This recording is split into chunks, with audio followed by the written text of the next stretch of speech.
Nafikiri to come up na solution japo sio zote lakini at least what do we think tufanye nini? Rita, labda nianze.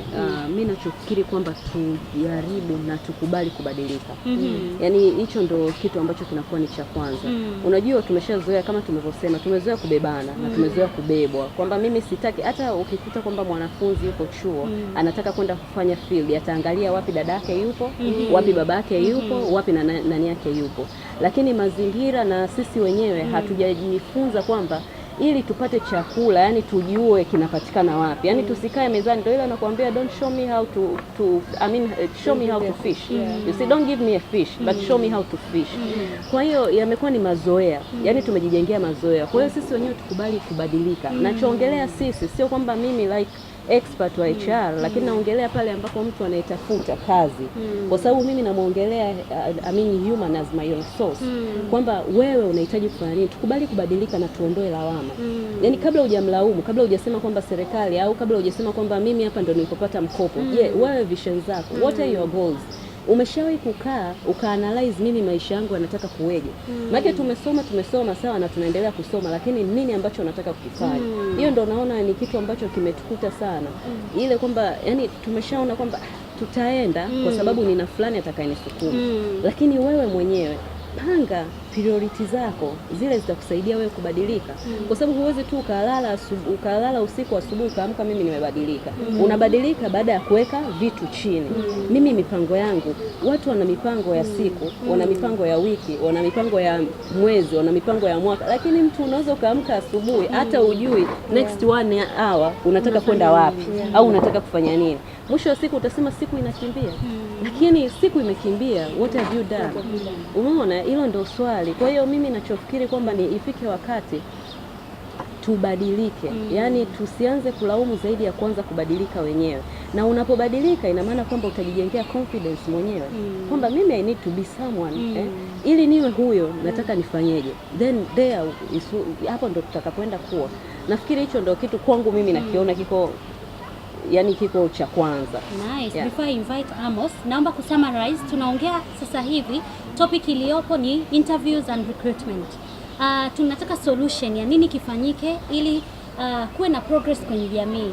Present and future of HR. Moses amesema very interesting solution. Amesema tuache blame game. Kuna topic nyingine amesema to utilize practical training vizuri.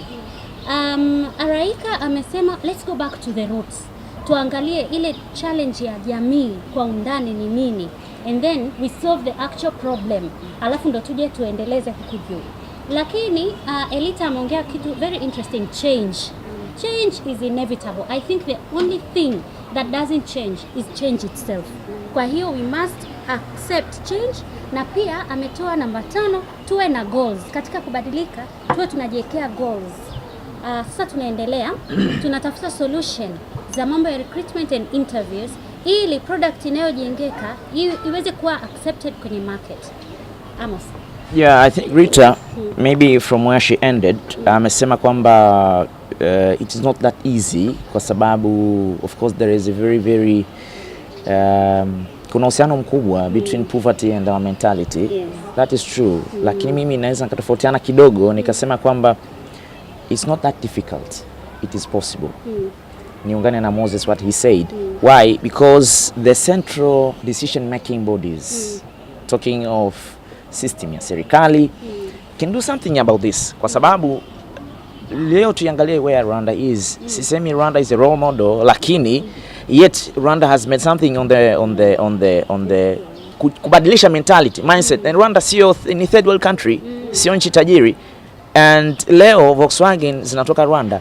Juzi tumeona Peugeot zinatoka Kenya. Unapomchanganya Rwanda na Mjerumani, ambaye Mjerumani ameanza kutengeneza Peugeot since 1930s, sawa? Ile mindset ya kuifahamu dunia, skills and other things ina transform automatically. Leo Volkswagen ikifanya vizuri, watakuja na plant nyingine, itatengeneza model nyingine. It's more employment to Rwandans ambao wanazidi ku understand how to improve their mindset, how to get away from thinking in a very low level to thinking in a very high level. Sawa. Kenya sasa hivi wana assemble Peugeot. The same thing which is done in Rwanda. So mimi na wewe hatuwezi fanya. It's a government.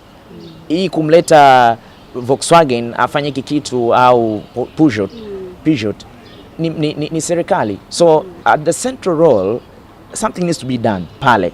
Leo HR ni kushoka tu. We don't have a governing body.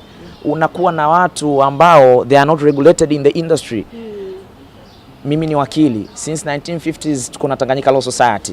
Tuna misingi, tuna miiko, vitu kama hivyo. So nikiingia kwenye profession I know what I should do.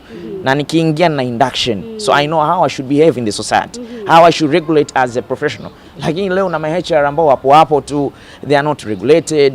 People wamemaliza, mtu hata kustepo tu kuandika barua ajui. You see, so even vitu ambavyo it's a government which needs to be done, needs to do. So nafikiri at the higher point of decision making bodies something needs to be done. Halafu to transform pia, na tukishatoka huko sasa taratibu tunaanza kutransform society. I can see that there is a lot of efforts which is being done. Naona I can see that. Nafikiri sasa hivi bado tuko kwenye mchakato wa tunasema kurasimisha HR profession. Maybe something can happen. Tukifika huko tutakuwa na watu wanaojielewa. Tunaweza kuprune between who is supposed to practice, who is not supposed to practice. Kenya they have a body, Rwanda they have a body, United Kingdom, Australia, kote huko they have a body. Me have been in Europe. Hizi poor mindset ziko hata Europe. You see? But the system is at least organized. Inaweza ikaprune. Umeona inaweza ikaprune who is supposed to come up and be someone. Kitu kama hicho. Na end of the day ninafikiri pia tukishatoka huko sasa hata zile individual efforts za watu zinaweza zikaonekana now and zinaweza zikazaa matunda to the society at that level. This is my thinking. Unajua mtu anaweza kuja prepared, lakini sometimes sisi kama HR people tuna intimidate watu. And the moment someone walks in, unataka uonekane mimi ni HR by your body language, by the way you speak to someone. Hatuna ile welcoming attitude kwamba this is a talent I am looking for and this talent will benefit me. Sasa kama HR people tufanye nini ku accommodate watu wanapokuja interview? Ni swali la wote au la wote? Labda nianze kusema kwa haraka tu. Mimi ukiniambia kuhusu intimidation sijui, kwa sababu throughout my career na interview watu I don't intimidate. I always make sure kama natengeneza mazingira mtu aweze ku come out the best.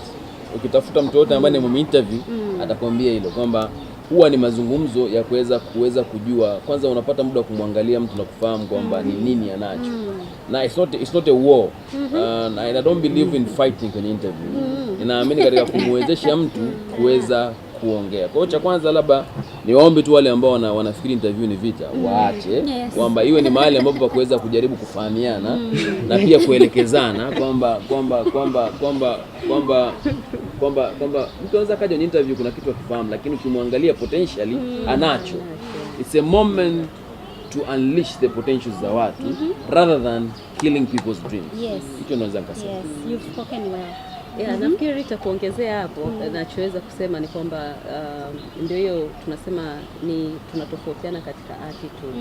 Mwingine as HR anaamini kwamba anapomuita mtu anakuwa naye kwenye interview basi nikibehave hivi ndio aweze kuniona mimi ni someone ambaye na authority. Lakini labda niseme tu kwa wote kwamba unajua unapomuita mtu kwenye interview, kwanza yule ambaye anakuja kwenye interview anaweza akawa anajua vitu, lakini akishakuja yani mradi imeitwa interview like mtihani, anaweza akajikuta ana sweat, anatetemeka. Na sasa uwe katika wakati wa kumweka kwenye mazingira yaliyoko kirafiki ili aweze kukupa kile ambacho anakiamini, kwa sababu mwingine anaweza anaweza akikaa tu hivyo ukimuuliza swali moja yani anasahau yale yote ambayo anayafahamu. Lakini kuna mwingine kweli anaenda kama anaenda kwenye mtihani amekesha akasoma, yani haelezi kile kitu anachokielewa. Lakini unapokuwa na yale mazingira ya kirafiki unamfanya kueleze kile anachokifikiria kuliko kile alichokisoma. Yani namna gani anavyoweza akadili na situation fulani. Kwa hiyo ni wakati mzuri wa kubadilisha kama tuko katika hizo mindset, kubadilika na kujua kwamba we are friends. Yani sisi ni business partners. Ni watu ambao tunaangalia kitu kizuri pia tukiweke wapi. Kwa hiyo tujue hata na zile lugha nzuri na namna ambavyo tuna behave mbele za watu ambao tuna interview ili kuweza kuwajengea mazingira. After all, as HR pia nao utakuja kuwa interview. What if, yani how do you feel ukutane na mtu ambaye anakuwa na mazingira kama hayo anakuwekea? Yani you won't feel okay, sio? Lakini sasa ni namna gani ambavyo tunajifunza, basi tuangalie namna nzuri ya kuchukua mtu on board, kwa namna nzuri ya kuanza kuminterview na kumweka awe karibu na wewe. Thank you so much. Interviews and recruitment. Of course, kama Moses alivyosema mapema, si kwamba tunakupatia kila kitu kwenye plate hivi, wewe kazi yako ni kula tu, hapana. Tuna introduce and then wewe tunakupa opportunity ya kutafuta vitabu usome about interviews and recruitment. Tunakuomba uangalie YouTube, usome vitu kadhaa. Utaweza ku reach out kwa mmoja wetu hapa, umtafute aweze kukupa more knowledge, lakini pia uwe observant ya muda wa mtu. Lakini pia naomba tu kusummarize interviews kwa upande wetu HR people, tunatakiwa na sisi tu invite watu in a way ya kurespect mtu, in a way of building trust. I think hapa ni mwanzo kabisa wa kuonyesha policies za organization zikoje, kwa sababu as a HR person you're representing the company attitude. Na pia nitarudi pale aliposema Amos kwamba lazima to build tuwe na governing board ambayo inatusaidia kuendeleza haya mambo. Nikienda moja kwa moja, interviews, recruitment inaendana na organizational culture. Sasa organizational culture ni nini? Inatengenezwaje? Inasaidia nini? Elita. Asante. Nashukuru Rita. Kweli tumeongelea mambo ambayo tumeongelea, lakini tukija kwenye organization culture ni kitu ambacho siwezi nikasema ni kikubwa ukilinganisha na other things in HR, lakini naweza nikaongezea kwamba nikaweza kuelezea kwamba ni kitu ambacho kinajumuisha mambo mengi. Kinajumuisha values. Yani tuseme ni kitu ambacho kinaonyesha tamaduni ya ile organization ikoje.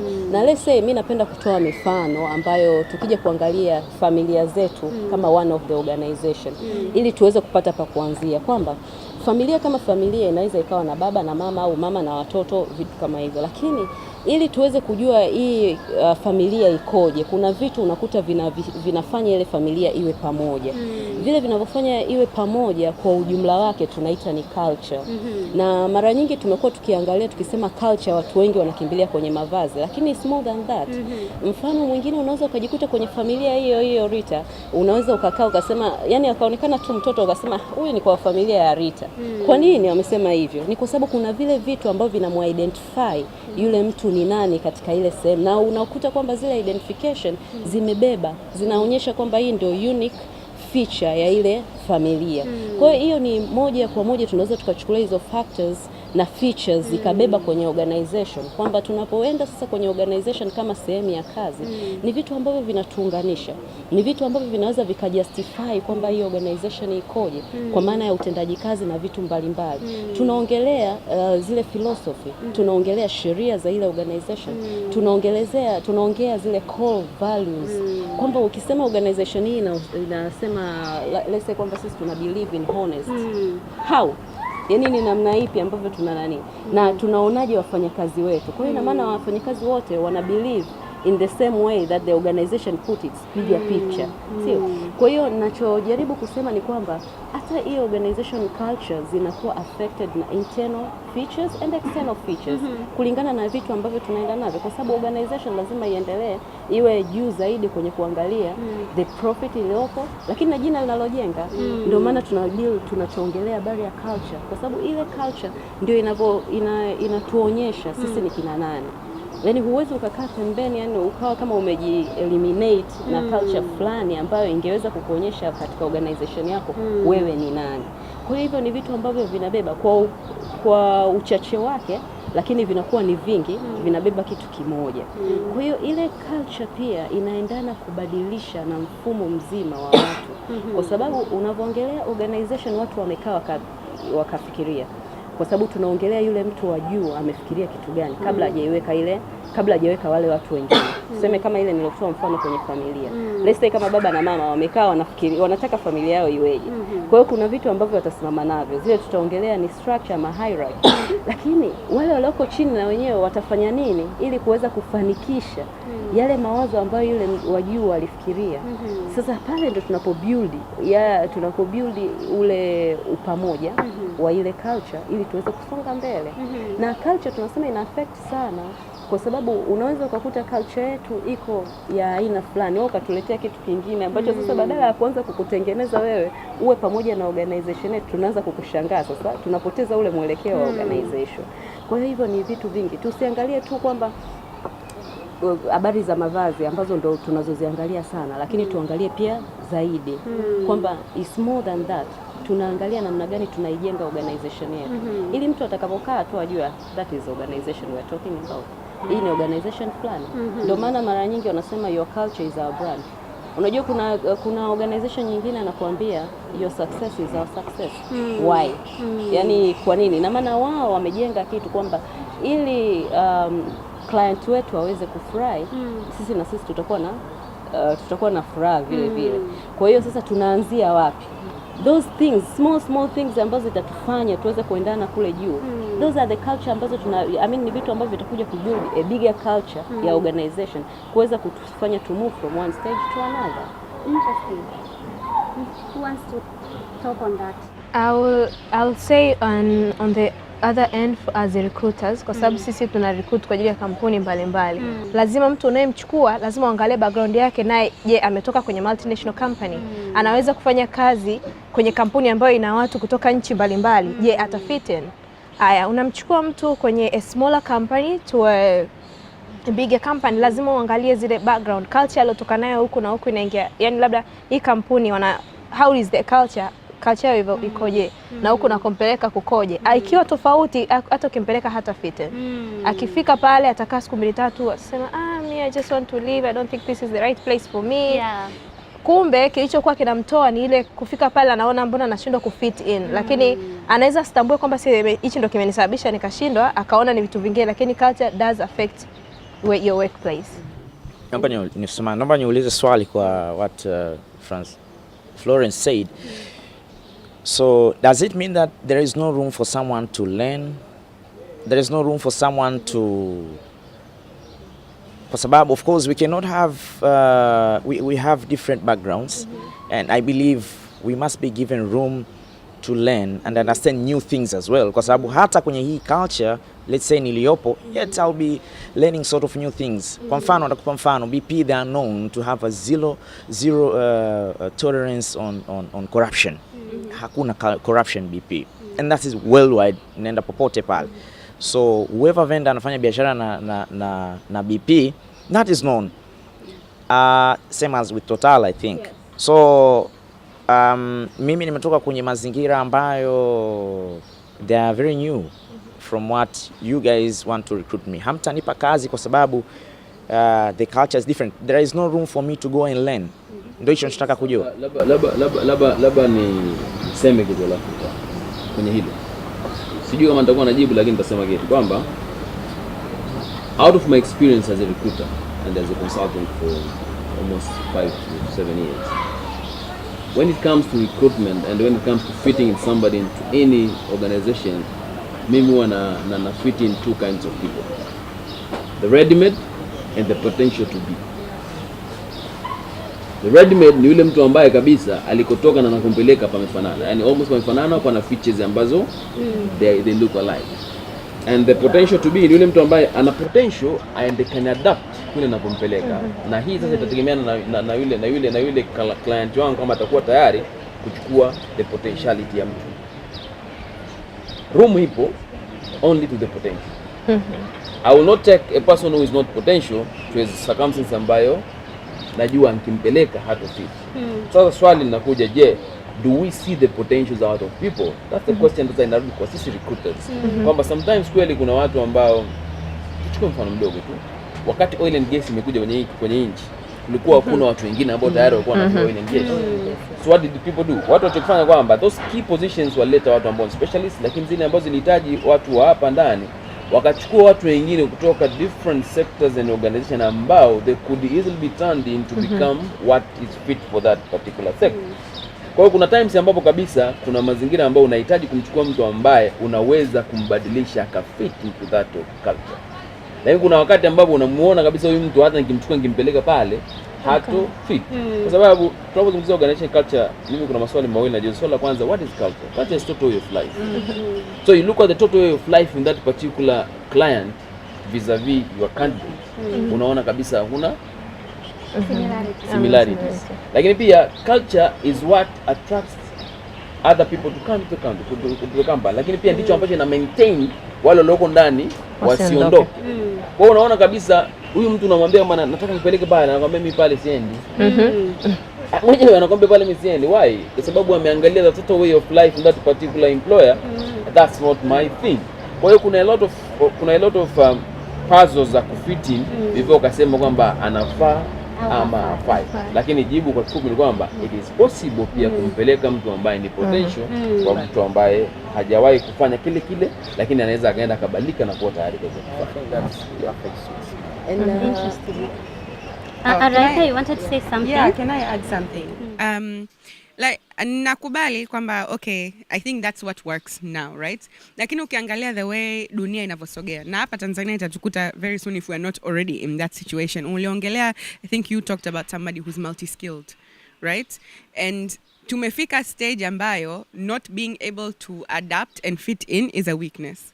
So it's not kwamba because huyu mtu ana potential we can fit them in. That is a situation that's a luxury right now, but very soon kutakuwa hamna hiyo luxury of saying because you can't fit in I don't want to go there, because that means you can't be employed, period. Because up tunafika situation ambayo the world is mixing. Sectors sasa hivi are mixing. Kama okay, hiyo ulosema kwamba mtu accountant zamani anaingia into a job ambayo you are doing just accounting. But very soon there will be no such thing. And even tukiingia hiyo future of work and technology coming into play, you need to have multiple skills at any time.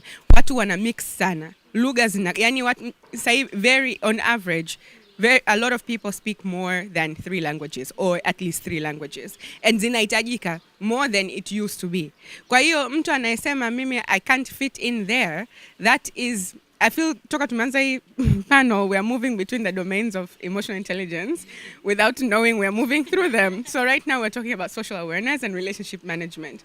So if you are unable kuingia sehemu na kurealize okay, I don't fit in, how do I begin? Right? That's a weakness, because it means wewe forever you will only be stuck in one area. What if that industry somehow, na technology the way it's growing, just completely disappears? Right, that's it for you. Labda nguzo swali. Yeah. As you talk, ninaanza kupata concept kwamba you believe kwamba everybody can fit everywhere. Is that what you believe? I don't believe everyone can fit everywhere, but what I believe is you should have the skill to adapt in case things were to change. But because not where in we are, every circumstance. It depends, because that's why I said it's a luxury right now that we have. So mimi nikiwa naongea hapa, there are many things I'm talking that apply now, and there are things that are soon to come, and there are trends that show they are soon to come. So there are things right now, it's a luxury kusema kwamba mtu kuna watu hawafiti in certain places, but tukiongea hao watu wanalea watoto. Let's not think about things in one dimension. Our watoto, by the time they are going into jobs, will not have the luxury that their parent had of saying, I couldn't fit in there, or I didn't need to adapt. So how do we prepare now for, kama ulivyosema, your son who is 6, how do we prepare for him to go into the workforce that will be so multifaceted that you don't have the ability to say, I can't fit in? How do we do that? Because if you don't have the potential, then what? Or you are not able to integrate with technology in a way that everyone can, then what? Sawa umesoma hiyo degree, maybe you have the knowledge, lakini it's not what's needed anymore. What if that's what's happening na tunaenda huko, tunafanyaje? How do we train people to shift whenever need be? Kasabu, like we said, organizational culture is very important, because ukiangalia how much time do we spend in a day kazini? with watu wa kazini, with our colleagues, that is a huge identity. Kuna watu hawezi hata kuseparate. Wakirudi nyumbani na familia zao bado wana identity ile ya kazini, ana act vile vile, because it's such a huge part. Kama organizational culture in a corruption, there is a very high chance, even if you are not engaged in corruption, you have a more lenient mindset towards it, because that's what you know. That's how everyone you know is. Lakini, if you are going to move, okay, to BP, to Total, and immediately see kwamba the situation is different and say, I can't fit in, sasa hivi sawa. But in a couple of years, we may not have the luxury to say that, or that's one side from the employee. But from the employer pia, watu wengi wanachukulia, at least nimeona hapa makampuni ya Tanzania, do not communicate culture, hivyo wasema you got an induction to the society, so you know how to carry yourself. You know what to expect. There are people who are just thrown in. They may have the potential to change, they may have that room to learn, like you said, but they don't know. Wewe unye mmentupa hapa, you expect me to learn, yani niangalie tu watu wanavofanya vitu na mimi ndo nijifunze nifanye hivyo. What if we, yani in what ways maybe as HR professionals, can we make it super clear in every way, and also can we prepare people for the future that's inevitable with all this mixing that's happening? We can't avoid it. There's a day coming very soon where we'll not be able to have the luxury to say, I can't work in certain environments, or I can't do certain things, in my opinion. Wow, interesting. Let me add on. So I'll give you only 5 seconds. 5 seconds. Oh my God. Sijui kama itanikosha. 1 minute. Lakini nilichokuwa najaribu kusema, nilikuwa najaribu kutoa mfano. It happened kwangu. Niliingia kwenye kampuni moja ya benki, alafu sijui ndo wanaita international kitu gani, lakini niliingia pale nikafanya kazi, nilifanya field wakanipenda. Kwa hiyo nilipomaliza tu chuo nikajoin pale, lakini katika miezi mitatu nikaona siwezi kuendelea kukaa hapo kwa sababu ya culture ambayo nimeikuta. Nikasema tu no, ninahitaji kutoka. Nilipotoka nikaingia kwenye kazi sehemu nyingine. Nilikuwa ni HR, lakini nilipoingia nilikuwa kama nafanya customer service. Yani baadaye nikawa promoted kwenye deal sana corporate clients. Wenzangu ambao tulisomana wakaniambia look here Ritha, yani wewe umesoma HR alafu unaenda kufanya kama customer service yani kwenye front na nini. Lakini kitu ambacho nilikuwa nakiangalia ni kupata ile base. Kujifunza kwamba watu kazini wana behave vipi. Yani kazini unakuwa nini? Kwa sababu nilichokuwa naamini ni kwamba uweze ukakaa nje ukaelewa watu kazini wanakuwa vipi, unaona? Lakini unapoingia kwenye kazi, culture ile unayojifunza, utajifunza hata kuitofautisha. Hata kama utaenda sehemu nyingine, kuna vitu ambavyo utavibeba, kuna vitu ambavyo utaviacha, then utajifunza culture iliyoko kule uweze kuendelea. Pale nilikaa miaka miwili, then nikatoka nikaingia sasa huku nilipo. Mwaka wa kwanza ukapita, wa pili ukapita, wa tatu, mpaka nilipoona inapita wa tano nikaona najiona siwezi kumove hapa nilipo. Kwa sababu nilishiba ile culture ambayo ipo. Kila nikijiangalia, nikaona nafanya interview, na sometimes nakumbuka niliitwa kwenye kazi nyingine, lakini sasa kila nikijifikiria hivi, will I live out of these people? Cha kwanza, will I live out of this culture? Yani nitaenda kujifunza nini? Nitaenda kukutana na watu wapi? Nitaenda kufanya kazi. Hayo maswali yalikuwa yamenijaa. Yani ile kwamba unakuwa na uoga wa kubadilika kwenye mazingira ambayo umezoea. Tunasema unakuwa kwenye ile comfort zone. Umekaa na umerelax, ndio maana ile ambayo unasema kwamba there's a time, this time tunakuwa kwenye relaxation point ya kusema hiki naweza kukifanya, hiki siwezi kukifanya. Lakini it happened, nisema no, mwaka wa 10 umefika. Hebu na mimi nibadilike. Nijifunze kitu kingine. Yaani ni kweli kwamba sasa hivi najifikiria kwamba nitamove kwenda sehemu nyingine, lakini imagine a family ambayo umekaa naye for 10 years. Then you move, unawaza, naona ni vizuri, lakini naanza kuwaza kuna culture ambayo nitatakiwa na kuna mazingira ambayo tumeyazoea. Mimi nimezoea HR, lakini sometimes I'm going to field, I'm going to site, na unakuwa part, kuna maongezi ambayo mnaongea, sasa unajikuta kwamba nikienda natakiwa nibadilishe hata lugha. You see? Yaani na automatic kwamba nitakapofika kule nitakutana na watu pengine wasielewe kabisa ile lugha nilikuwa najifunza huko. Kwa unatakiwa ubadilike. Sasa there's a time ambayo inafika maisha yanabadilika. You have 2 seconds. Challenges unazokutana nazo zinabadilika. Na wewe unatakiwa umove kulingana na yale mazingira ambayo uko nayo. Lakini pia marketing itself it says, mimi as HR nahitaji pia nikisogea huko pembeni nionekane kweli ni HR. Sasa field ambayo niko nayo as HR kwenye organization niloko nayo, je, nikisimama huko pembeni nitaonekana as HR au nitaonekana kama kitu gani? Then those are the questions ambazo pia nafikiri tunahitaji kujiuliza kwamba what the culture build us to a profession, to a professional that you are. Wewe uko ni una taaluma ipi ambayo unataka culture yako ikuelewe? I think that is what naweza nikaiweka pia tuweze kuendelea. Wow, guys, this is so intensive. I'm getting excited. Now you're learning a lot. So we're talking about culture now, and culture is all about values, diversity, vision, adaptability, and embracing change. And I know you've learned a lot from everyone. This is the end of part 1, because we have more to come next week. On 31st, we are talking more about HR. And for today, we've talked about interviews and recruitment in general. We've touched here and there on talent attraction, but we've also talked a lot about organizational culture. As I've mentioned earlier, please make it a point to pick up a book and read, and reach out to us, and we will be of help if time allows. But keep watching Ritha Talk Show. If there's a question I don't like, please, someone asking my son, who do you want to be when you grow up? I think that is so limiting. And that is what we are talking next. Emotional intelligence and the future of HR. Thank you, guys. Thank you so much.